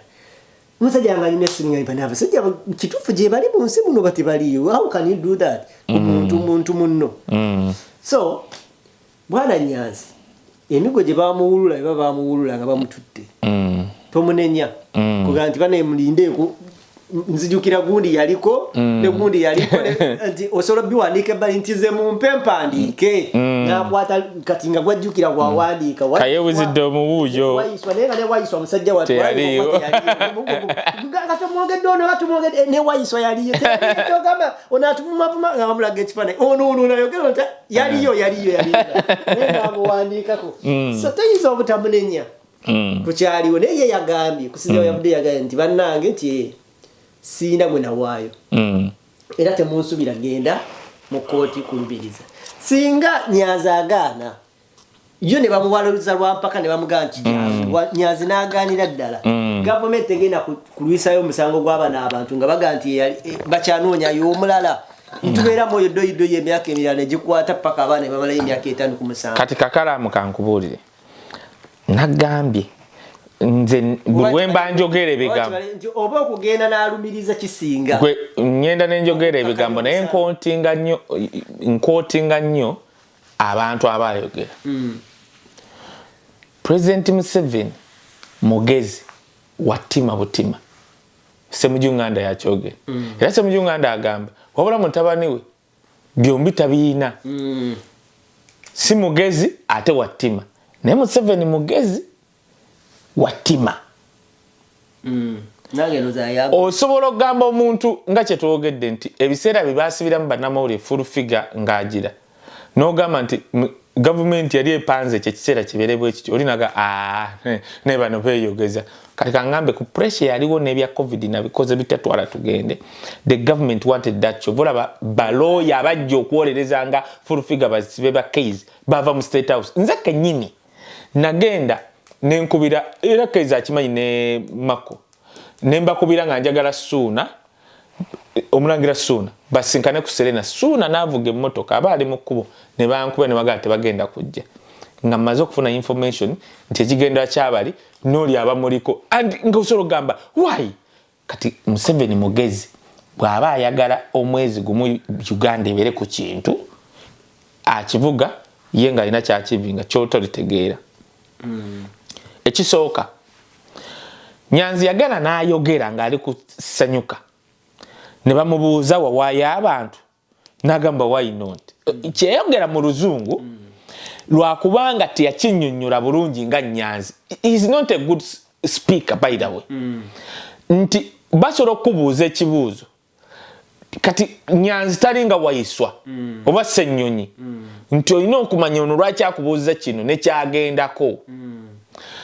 naye wowuliriza chairman Nyanzi kyayogera bw'oba oli mugezi otegera nti omusajja kyayogera ayita meaning nga kino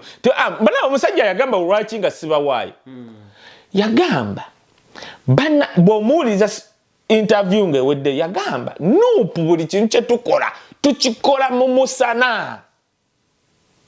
n'agamba era we bambuuza nti ono ali wano yaani nti ye Kaye ono yaani ye Gaddafi kubanga byali musana naye Nyanzi engeri gye yakyogeramu mu kusooka abeenaalemu ka clip ke batambuza ku mitimbagano okuttatta n'erinnya lye akadoko kategedde naye woogigobere yagamba singa tetwagala bantu kubimanya tetwandibikutte ku video kati kankule kakalamu omanyi parade eyo nti abaana baali ku live ngeri bweti ku live abaali awo kati Nyanzi ne waatandi bagambye bandinoonyerezera ne bamanyi ono ye tawa ono gundi n'ono gundi naye kubanga amagezi gaabwe matono bateekamu n'abataliimu nga Waiswa teyaliiwo era obujulizi gye buli nti yali mu ddwaliro ng'ali ku mukazi we naye kati tuli ku kya Chairman Nyanzi ye Chairman engeri gy'akyogera bambi teyategeera kyayogera ng'ali ku TV kubanga alina ekkungukungu n'amutomeza kati abenaale mbajjayo kana akasooka interview ya Nyanzi yonna tebagimalayo kati kubanga gavumenti ya Museveni eyimirira ku propaganda baagala okuttattana Nyanzi naye Nyanzi akugamba abaana bonna twakola parade ng'abaana bali ku TikTok aba Nuupu bagitaddeyo ffe twata vidiyo eyo singa tetwagala mumanye nti tukoze parade tetwandigitadde ekyo kimu Chairman Nyanzi n'akunyonyola ng'alina ekkungu nti ezo parade gye twakola newe twali mu ssomero tuzikola simanyi maybe mwe temwazikola twazikolanga okumanya Chairman Nyanzi mutuufu n'abantu b'NRM twabalabyeko nga bali ne Major Kuteesa abaana batali b'amagye nga bakoze parade nga bambadde uniform z'NRM era teri yabanenyeza kubanga it's a normal thing okujjako bakola ije kyovola Katonda atuyambe ne babeerawo endwadde babalera embirizi nti bava ne bagamba nti that is a privilege of a military simanyi drill ekitali nayo kakalamu okimanyi nti tusobola okukola drill wano Katonda basama nga weetandise abazungu bavuga obugaali bakola ebyo ebintu biri nomo ne kubanga Uganda yefaanana yokka bagamba mbu ekyo just okukola drill wet gye tukola mu ssomero mbu ekyo kintu ky'amagye osegedde kati Chairman Nyanzi kansubira abatuuliza mutegedde nti genda olabe interview yonna singa ba Nyanzi nange newe nandibadde Nyanzi kakala ne bantwala we bati ne bangamba oyo video oyo yani nandi bagambye oyo bamuyita Bob Wine omanyi lwaki nti newe stand bagambye nti bamuyita Bob Wine bamulaba nti Bob Wine ekyokubiri Nyanzi agamba ffe twata video kubanga twali tulaba teteri mu kikyamu kati mwe explanation Nyanzi mutuufu kati nzira ku kino Museveni Ssemujju yagamba Museveni musajja mugezi jasi watima era n'agamba nti mutabani we byombi yetabiina si mugezi ate watima kati Museveni mu ttima lye akola bw'ati mu bugezi bwe yasiba abaana obwereere n'asiba Waiswa ne kizuuka nti tebaaliyo ku ddwiro kati Museveni agamba nkivaamu nti kakala mukankubulire Trump yalumba Iran Trump nga bamulimbye nti olutalo lusobola okutwala ennaku ezinnya katugenda myezi 3 buli obusajja bufuuse buggumite bwaganye n'okudda omanye nteesaganya ez'okubiri Vice President wa America abadde asitula ne babategeeza nti aba Iran tebana nga ekibinja ekisooka okuva mu America kyatuusedde Pakistan ne bagamba Iran tennasindika wadde delegate n'ogwo buli obusajja buggumite Trump yasiba amafuta gaabwe ng'agamba we tunaagasiba Iran terina materekero g'amafuta bajja kutuuka baggulewo obusajja buggumite buganye osegedde kati omanye ekiriwo Trump abuuza nva ntya mu lutalo olwo nga siswadde kati alina okuvaamu nga taswadde kati yali yateekawo nsalesale nti Iran wetaggula kagolomola ako agenda gikuba salesale we yaweddeko manyi Trump kyeyagambye yaweddeko lwakubiri naga sikubye kubanga Pakistan yangambye nemebba kuba kubanga wakyaliwo opportunity y'okubaleeta mu nteeseganya ekyo Trump yabadde alimba buli obusajja buggumite kubanga bwalozezzaako ku lutalo bwalozezzaako ku bomu bufiiriddwa ku bantu tewali osegera diversion y'okumulumba nejjira waawo kati mpuliriza nti diversion y'okumulumba nayo nejjira waawo omanyi Trump awasobola okubaako ensi gy'akuba endala kakati wulira kakinene kintu Museveni Ssemujju kyatugamba Museveni musajja wa ttima naye mugezi nga Trump wabuuza nva ntya mu lutalo lw'e Iran Museveni abuuza ntantya abawaiswa mu fumbiro n'abaana b'ensi by'emyaka 5 nga nvuddemu siswadde nga international community Bob Wine gyali mu kunteekako akazito nga mbatadde ne batanvunaana ngenda kukola bwendi baleese Chairman Nyanzi baagala kubanga bayiro kanchinyene banna Uganda ne kino mukitegeere bayiro kakalamu baloya ba government balina obuyinza okuyita omuntu yenna mu bujulizi mu musango gwonna era nga 15 simanyi oba bagaye 15 wameka tewekanga nga olabe chairman Nyanzi bamulesa ku kifuba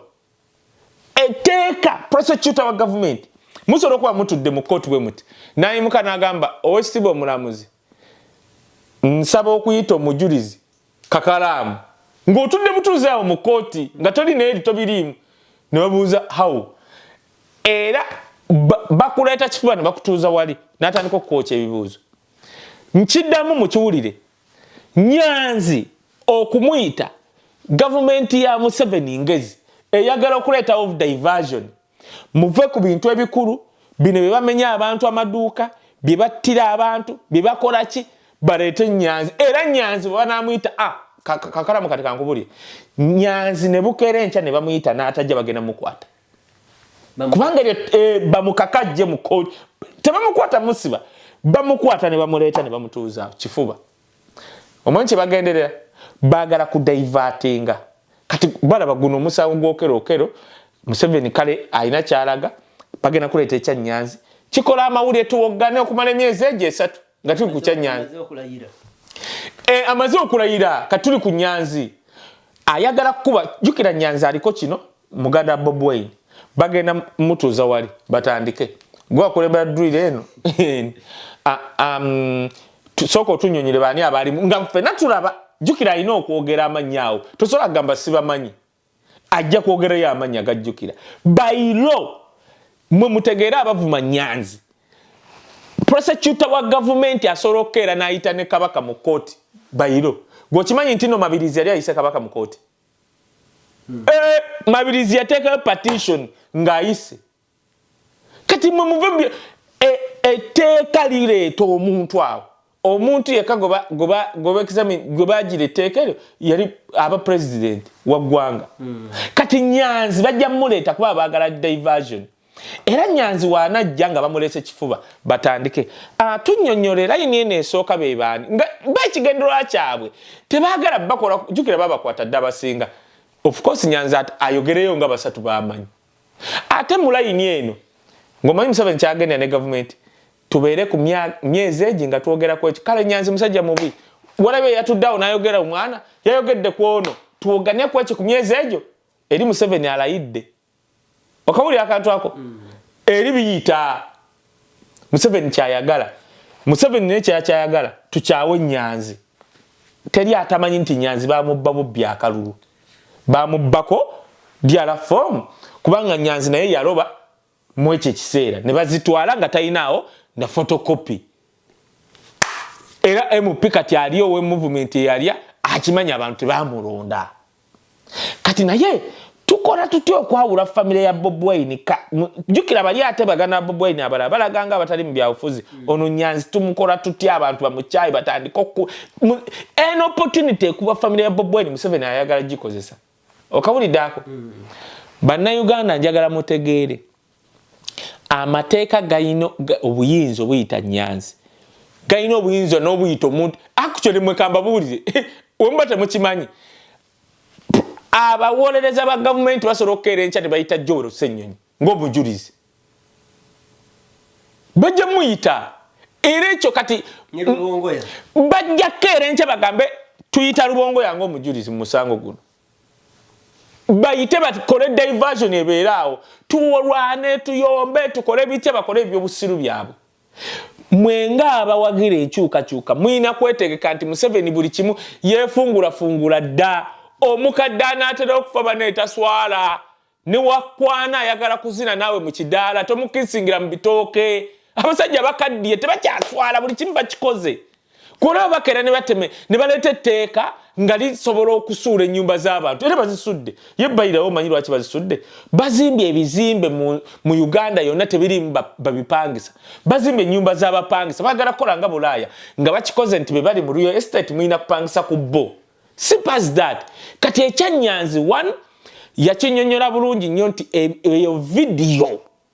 ebintu bya Nuupu babikola byali ku video ne yandibadde nze ne bantwala nga ndi member wa Nuupu ne bangamba bana abali mu video tubuulira amanya gaabwe. Of course nina gawaayo kubanga ffe tutadde video yayo ng'aba Nuupu. Ekyo Nyanzi mutuufu. Ekyokubiri mwabayomba nti Nyanzi mulabe bannange agenda kuwaayo amanya g'abaana bamuyise mu kkooti okuwa gwe oba tomanyi by'oyogera sirika shut up. Gavumenti ya Museveni ngeze okuleeta diversion. Ejja leeta Rubongoya kati weneeyita Rubongoya munaakola muti. Bayirayo kati katuve ku Rubongoya. Ngenda kuleeta kye mutasobola kukkiriza. Basobola okukkera ne bayita Bobi Wine ng'omujulizi. Ng'akomyewo. Ne bamugamba wali bw'oti ng'otambula. Tusaba ojje wano. Onookola otya? Kati Museveni akola kyonna ekintu ekisobola okuleetawo diversion n'ekisobola omuyambako okuvuga Uganda neweziba nnaku 3.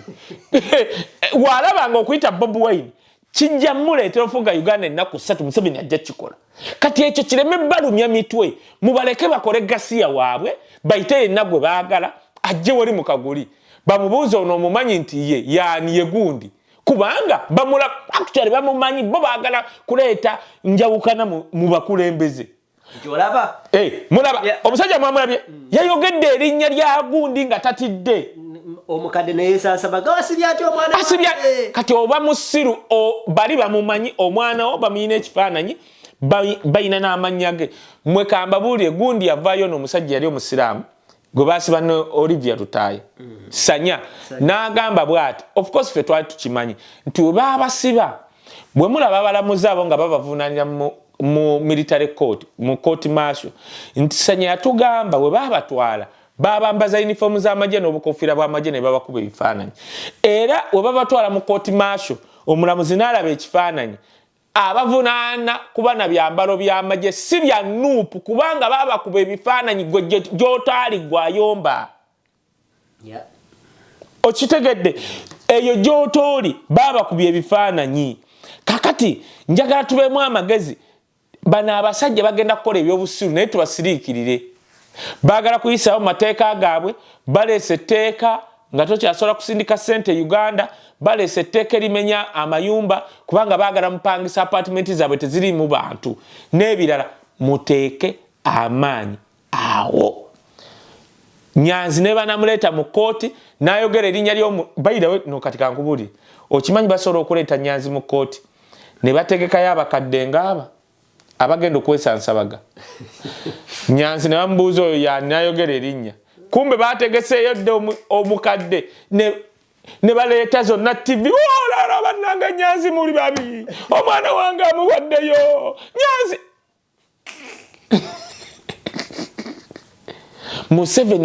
Museveni newe kuba kweyambula asobola okweyambula okibanga kyekimutaasa okufuga Uganda ennaku 2. Naye gw'obaddeki gwozanyisa abo abalaalo. Abo abasajja bafuze eggwanga eri buli kimu bajja kikola bannange nga neno neerabidde okugamba oyabadde atugambye ono ng'alowoozeza mulongo musoko mukubireko kaawoba anaakwata asooka atulangire wano tugende mpunzike nyina kyenjagala bagamba ku Heleni waffe ekya Nyanzi kansubire nti mukitegedde mulekerawo okwogera ebintu temwogera bintu bannange ekya Nyanzi mukitegedde nga bwe kitambudde buli muntu basobola omuyita tulinayo n'emmere kati Kristi bannange woba oli Canada nga nnya tulina International Summit on Mental Health and Disability tugenda kuba Christ Park ono mulongo owa Diaspora Foundation kakwataawo tugenda kuba ku Christ Park kale mwenna ng'oli Canada Toronto ebyokunywa n'ebyokulya mukimanyi enkoko zonna zibeera wali tazisiika gamba enjokye tetulya nsiika eri simpuuta poza anaatuleetayo ku mpuuta so Chris Parker gw'atagimanyi ojja tukubira ku masimu tugenda kutuukawo egenda kuba Saturday nga 2 yeeno wiiki ku Saturday eyawukanye ku ya bulijjo gye tubeeramu ya mu hoteero anti waliwo eyo mu hoteli naye kati gwe lwakwati wojjanga ku barbecue. Mulongo yatukola naye waliwo kati ogigatta eno gye twaliko barbecue eya crispa bagiyitani sabo ene tegekebwa Mulongo Diaspora Foundation Mulongo Nakato Mulongo amazina akwate akutte okay Mulongo Nakato tuli ku live wano twagala ense kuwulire bulungi nnyo nga tulanga ekintu kya barbecue ekigenda okubeera ku Saturday eno nkyogera ntya nkyogedde baba bakiyita barbecue bakiyita bati oli omwanyina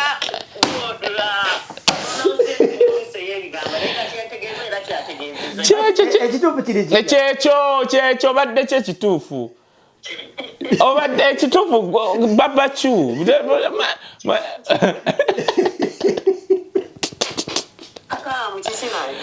tuli ku live wana abantu bakuwulira soko yita aba Canada bonna ekigenda okubeera ku Saturday nga 2 nabadde nyi tubadde tulina okugendayo naye kati gogenda tulina okugendayo kukwata akantu tugendeyo ddi kubanga ku Saturday nze ngenda kuba live nze nja kuba live ku barbecue naye Mulongo soko yite soko otunnyonyere ku Saturday kyekigenda okubeerawo banange abatulaba n'abanaatulaba edda n'abatuuliriza bannange mbalamusizaako omukulu Kayene mukulu Kakalaamu mbalamusizaako nammwe mwebale nnyo okuweereza eggwanga olw'omukaaga luno nga 2 May kituufu wagenda kubaayo conference yaffe eya mental health and disability this time tugitutte wabweru agenda kubeerawo ku Lwamukaaga tugenda kubeerawo n'emizannyo mingi egy'enjawulo bagenda kubeerawo omweso waliwo abazannya matatu competition era tujja kubawo okuwangula omupiira okubaka mutukolereyo okwepena nga nze kiya God naje ebiri ne posinkaso z'abaana natugenda kubaayo twagadde tukikole nga kyanjawulo this time around yes nayo twalina ne barbecue naye twabeerangako ne in conference yeah this time tugambye katugiteeke wabweru era connecting okusocializing okunyumya n'abantu bagenda kubaawo abali mu field ya mental health bakansolinga abantu bonna buli yenna alina ekizibu jangu tunyumye tukyogereko omuzungu agamba problem shared is a problem solved abanoonya emirimu ng'era bulijjo abantu baffe bagenda kubaawo tables zijja kubaawo eziconnectinga buli kimu like nga obadde olaba eri naye nga yo tukazeewo tubeere mu paaka of course barbecue yaffe ejja kubaawo nga bulijjo Kakalamu nga bwagambye njibeera mu mitambo abalala bangi nnyo omanyi nti no tulaba free drinks free food era tubirya buli lunaku wali osonzeeko ng'olya buli amanyi sente ziva mu conference eri eyo mu indo nga basasula this time round sooka oli ntoyogera nnyo okiraba kiri free era ffe luli we twavanga mu indowa mu conference ya Mulongo Diaspora Foundation nga wabeerayo eno gundi era jangu nga tolidde to the community specifically yes wow lulinga wakyogedde leero tukigasse bonna bakansa bagenda kubaayo ati luli abantu bali balina sente ze basasula mu indo kati nze nali mmanyi sente ze zivaako tunaazisondera awo nga tuli awo naye kakati gwe manya waliyo ebyokulya luli era n'omuntu wadde mbogamba nti Mulongo omanyi omulimu gw'otukolera mulungi nange mpeerezaayo ebokisi y'enkoko tekibaamu bayirawo nakyo kikulu kwa luli twafuna abantu abanywa ennyo nga beeyongeza enkoko omanye enkoko oba Mulongo abawo kyenkoko alo n'ogirya ng'eringa yakyaddondo bokisi y'enkoko yammeka bokisi y'enkoko ya $85 nze ne kaye tugisonze nze ne kaye tugenda gigula amina ekyo kivudde mu ddiiro ya ebokisi y'enkoko mpozi mbadde nsaba abantu bajjeko nga bukyali ebyokujja akawungeeze babajja nnyo leetikiro sometimes ne babeera nga ensaavinga ekugula kuba kati fesitaawa 7 ekyokulya kibawa ekiri already era baakeera ku luli basobola okujulira ne batuweera obujulizi nti saa 7 zennyini abantu baali batandise okuliira ddala bulungi nnyo enkoko ng'eri ready. Abajjala ekyawe baafunamu obuzibu kubanga anyway bwe watomanyi nti omuntu agenda kujja so bano bali abazze nga bukyali balya ne beeyongeza because tosobola kuterekera ataliiwo. Tugenda kuba ludda wa ddamu otugamba kati omuntu omupya omulagirira atya Christy Park akiteeka mu Google n'afuna adresi yaakyo oba line ki? Oba si ekyo bw'alinnya ba train line 2 n'abinamu ku Christy Park. Era Christy Park subway oyambuka wambusi waggulu ku main n'olaba paaka eri awo gwe ogiyingiramu ng'onoonya abantu of course obalaba bannayuganda nga twoki tujja kubeerawo ne fulaga zaffe tujja kubeerawo ne buli kimu bijja kubaawo epane abantu bo tebabuleera. Totusomedde ku namba yo waliyo omuntu eyo ayagala okukola wano ekya Kakalamu ne Kaye kye bakoze tomanya? Mpozi oba n'ekirala omuntu asobola okunkubirako ku ssimu yange eri 416-835-8174. Amin. 416-835-8174. Mulongo, eryato lyo liri eritulengezaako America. Eryato lyanga 3 May olw'omukaaga nga 3 May. Sama yakulya ssente kati. Eryato lya ssente mmeka eryato lye likyasinze. Anna. Eryato alebadi ya $7. Ku mulyango ojja kusasula 8. Waliwo tables eza abantu 6 $8 abantu 10 $10 abantu 8 $10 yesebo.